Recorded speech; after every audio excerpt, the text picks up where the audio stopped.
Hey guys, so I know today should be my part 3 to my bumper build, but unfortunately everybody in my household has been sick this week and I just have not had the time. But instead of part 3, what I'm going to do is just give you guys a couple of updates on what's going on over here at Project Venture. So, question of the day, what do you guys use for off-road communication? Do you use just regular old handheld radios, CB, GMRS, ham, a can with a string, anything? Tell me about it down in the comments below. So potentially the biggest news I have for you guys is there is now a hole in my driveway as well as in my heart because I decided to sell the white XJ. I honestly just didn't really have the time, and any time I did have to work on the Jeeps, I just poured more time and more money into my Spooky Jeep project. So I decided rather than just having it sit there and kind of melt into my driveway, I sold it to somebody who's planning on fixing it all up and is going to make it great. And I hope that he loves it and enjoys it and gets a lot of use out of it and gets it out on the road fast. So as far as what work I got going on, I do have more work I need to do to the TJ here. The clutch has been kind of 50-50 on me. Sometimes it works and sometimes it doesn't. But not only that, I do have some work I need to do to my bumpers. My front and rear bumpers are just EAG bumpers. I got them off of Amazon. They're super cheap. I slapped it on there. Figured if I needed to fix something in the future, I could just build something and fix it. And that time has come. It is especially clear on the back bumper that I have some work to do. Now, when I put this bumper on, I just used the 4 bolt locations from the stock bumper and figured, I'll fix it down the road when I have time. And it has been that way for years, and I just kind of forgot about it, I'm not going to lie. Here not too long ago, I was trying to pull some people out of the mud, and it bent my bumper as well as the mounting location on the back of the Jeep. So I'm going to go ahead and rip all of this off, build myself some tie-in brackets, bend everything back, bolt it all back together, make it more sturdy than it ever was. But that is in the future. I don't know when I'm going to do any of that. I just know that it's down the road and it's coming. Now, as for work on the Spooky Jeep here, I actually have a lot planned. So I'm going to go ahead and take you guys in the garage and show you what I got going on. So one major upgrade I got coming to the Spooky Jeep is re-gearing. Now, I've been holding off on re-gearing for a while now. And part of the reason is I could not decide what gear set to go with. I was trying to decide if I wanted to go with 456s, which is perfect for 33s, or if I wanted to re-gear to 488, which gives me room to expand in the future on my tire size. Not only that, it's expensive to do, and it just wasn't in the budget quite yet. So I was surfing around on the internet one day, just kind of pricing things out, and I found that the 456 set was on sale for more than 50% off, and I hopped on it. Now, this is going to be a complete rebuild kit for my Dana 30 and my Chrysler 8 1/4 to re-gear to 456s. The 456s were on sale, the 488s were not, so that's what we're going to go with, 456. So after I ordered my gear sets, I kind of went down the rabbit hole of what else am I going to want to do to my Dana 30. That way I can pull it out and do everything all in one shot while it's completely tore apart. And that's when I decided I should order this truss from Barnes 4-wheel drive. Now the rabbit hole goes even deeper because I love Barnes' products, and I went ahead and browsed the website some more, and that's when I ended up with front and rear frame stiffeners. Now the Dana 30 is coming out, so I want to make sure while it's out I go ahead and take care of my front frame stiffeners, and I want to make sure I just go ahead and do my rear frame stiffeners as well while I'm doing the work. Now, because I have to remove my front bumper to do the frame stiffeners, I started looking at bumper upgrades, and that's when I decided to order this pre-bent bull bar for my bumper. Now, it's not 100% perfect the way it lines up. It's just pre-bent and chamfered, and I went ahead and got some more tubing so that I can make it look a whole lot better on the front of my Jeep.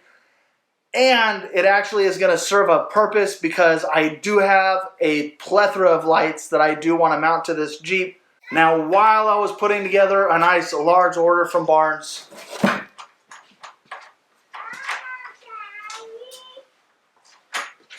buddy, your candy's in your bowl. No.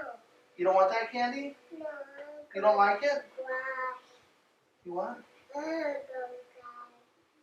What candy are you wanting? Show me. Now, while I was putting together a large order, I could not help myself, and I went ahead and ordered a bunch of pre-cut gussets. You can buy them by like the 10-pack of assorted different kinds, and all it really is remnants from when they cut out their frame stiffeners and their trusses. If you couldn't tell already, I really like Barnes 4-wheel drive and what they have to offer. Anyway, not sponsored. This isn't an ad for them. I just really like their products and really like what they have to offer. And this is not the first time that I went down the rabbit hole on a spending spree at Barnes. Now, another major upgrade that is coming to the Spooky Jeep in the near future are my shackle relocation brackets. I've been putting it off for a very long time. This box here is actually the brackets themselves, and I believe, yeah, I got them in November. So they've been sitting on the shelf for quite a while. I haven't even opened up the box. I hope it's all there. I'm going to go ahead and open up the box real quick.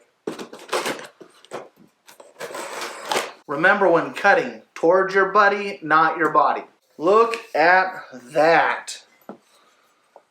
I'll talk more about these when I do a video on the relocation brackets. Man, I wish I'd opened this earlier. Got a bottle opener. Now, one last thing that I do have planned for my Jeep is I am going to make some rock sliders for it. When I bought all of my steel for doing the rear bumper, I also picked up enough that I should be able to do my rock sliders with what I have left. So I got myself a whiteboard and I kind of wrote out everything I might want to do, and I'm going to try to scratch it off as I go along. Honestly, it helps so much mentally to be able to see it on a board, to see it on paper, and cross it off as I go along. When you put things on paper, things don't seem as big as they are. And that's the same with a project on a whiteboard. So already, I can mark some things off. I got my frame stiffener mid, and we will just go ahead and erase that. And we decided what we're going to re-gear to so I can get rid of that question mark. Now, I still haven't decided whether or not I'm going to do a roof rack. Downsides to roof racks makes you top heavy. Upsides to roof racks, more storage and more locations for lights. Don't judge me. Let's see, we covered the frame stiffeners, shackle relocations, rear bumper, roof rack, lights. I do have a lot of lights for this. I used to always and only wheel at night, so I feel like lights are important. The brighter I can make everything I'm looking at, the better. So don't judge anybody who has a lot of lights. Yeah, I know everybody makes fun of somebody with a lot of lights when they get stuck, but really you got to be able to see what you're going over or you're going to have problems 100% of the time. Let's see, we covered rock sliders. I do want to do a rear locker. I have the Chrysler 8 1/4. I should probably order that before I go ahead and re-gear. We covered re-gearing. I am going with the 456s. That is not a question anymore. Lower body armor, there's still a question mark next to that, even though it doesn't say so. I haven't decided if I want to do lower body armor. I know it's a good idea, but realistically, if I can build my rock sliders to a point where my body isn't going to be hitting anything, I shouldn't have to worry about it. And then CB or scanner. Now, I know a lot of people that still use CBs. Me personally, I have a CB and a scanner and my GMRS radio all in my TJ. And all I have right now in the Spooky Jeep is a Midland GMRS radio. Now, I have not decided yet if I want to put a CB in there. I've been looking at a few different options. I do want something that's tucked away and hidden. But honestly, CBs are kind of going the way of the dinosaur and everything's kind of moving towards a different direction. And the last thing on this list is scanner with a question mark. Whenever I'm off-roading in my TJ, I often turn on the scanner and you can hear just about anything that's going on. And it kind of helps in case you're out there in the middle of nowhere, you might be able to catch somebody that's in trouble and be able to help them just by listening to the scanner. You'll pick up on any radio transmissions that are out there. You never know what you're going to come across. So I still haven't decided if I'm going to put a scanner in the Spooky Jeep yet. I don't know where I would put it. All I know is, either way, I think a scanner is a great tool to have in your off-road vehicle. So that's pretty much it for this video. If you're excited to see how all my projects turn out, don't forget to hit that like button and subscribe. You can check me out on Instagram at It's Project Venture, as well as the Tickety Talk at It's Project Venture. Thanks for watching.